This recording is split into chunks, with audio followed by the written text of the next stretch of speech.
बिहार में गृह विभाग संभालने के साथ ही उप मुख्यमंत्री सम्राट चौधरी ने अपराधियों और माफियाओं को उसी अंदाज में चेताया जैसे यूपी के मुख्यमंत्री योगी आदित्यनाथ ने 2017 में यूपी की सत्ता संभालने के दौरान चेताया था।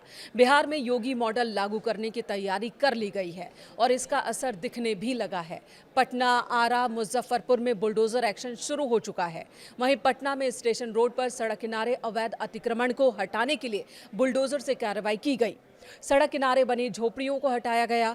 आरा में शहर के मुख्य मार्गों पर किए गए अतिक्रमण पर भी बुलडोजर चला। प्रशासन ने लोगों को पहले ही नोटिस दिया था, लेकिन अतिक्रमण न हटाने की वजह से कार्रवाई की गई।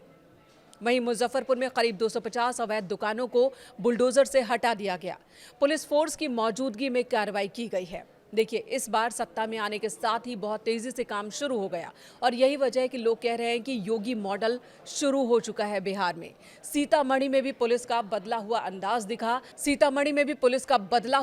दिखा। जहां आरोपी को बचाने के लिए जुटी भीड़ को हटाने के लिए पुलिस ने हवाई फायरिंग की। स्थानीय लोग भी कह रहे हैं कि बिहार के पुलिस के तेवर बदल गए हैं। बीते 20 सालों से गृह विभाग नीतीश कुमार के पास था। पहली बार किसी और को उन्होंने ये जिम्मेदारी दी। सम्राट चौधरी जो बीजेपी के कद्दावर नेता हैं, उनके पास ये विभाग है और जिम्मेदारी संभालते ही उन्होंने प्रदेश से अपराध के सफाई का ऐलान कर दिया।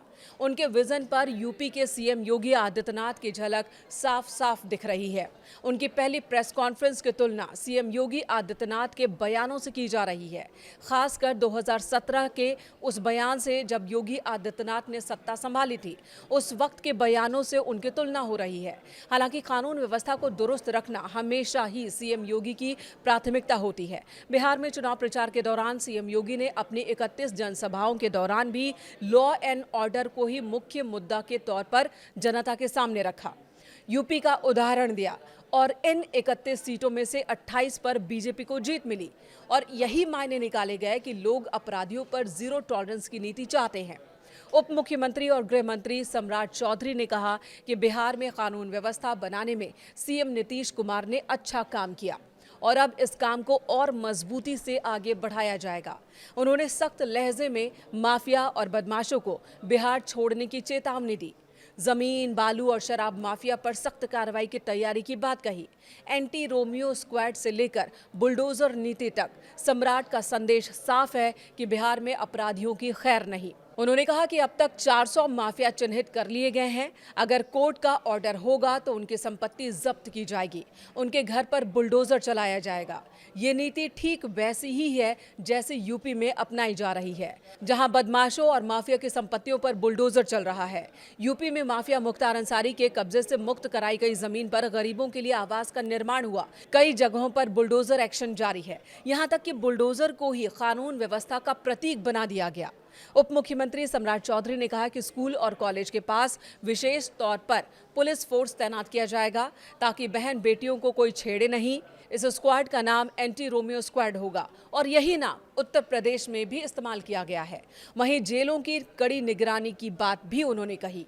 साथ ही कहा कि जब तक डॉक्टर न कहे किसी को भी बाहर का खाना नहीं मिलेगा, फिर चाहे कैदी कितना ही रसूख वाला क्यों ना हो।